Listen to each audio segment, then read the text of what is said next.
Madam, माझ्या डिलिव्हरीच्या वेळेला cut नको हा.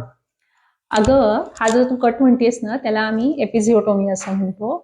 आणि ही एक प्लॅन्ड वुंड असते. म्हणजे तुला भुलीचं इंजेक्शन देऊन तुला भूल बसल्यानंतर आपण हा प्लॅन्ड कट घेतलेला असतो. बेबीचं क्राउनिंग झाल्यानंतर, म्हणजे अगदी बाळ बाहेर येणार आहे त्यावेळी आपण हा कट घेतो, आणि त्यामुळं बाळाची पटकन डिलिव्हरी होते. किंवा आपल्याला जर फोर्सेप लावायचं असेल, व्हॅक्यूम लावायचं असेल, तरी आपल्याला याचा उपयोग होतो. आणि पूर्वीच्या काळी जेव्हा हा कट घेत नव्हते, तेव्हा बऱ्याच पेशंटना पेरिअॅनल टिअर म्हणजे संडासची जागा फाटणे, पॅरायुरेथ्रल टिअर म्हणजे लघवीची जागा फाटणे किंवा त्या कडेच्या सर्व जागेला इजा होणे, असे प्रकार घडत असत. त्यामुळं या एपिझिओटोमीला आपल्या शास्त्रामध्ये खूप महत्व आहे. आणि हे एपिझिओटोमीचे जे टाके असतात ना, ते अगदी 7 दिवसात विरघळतात.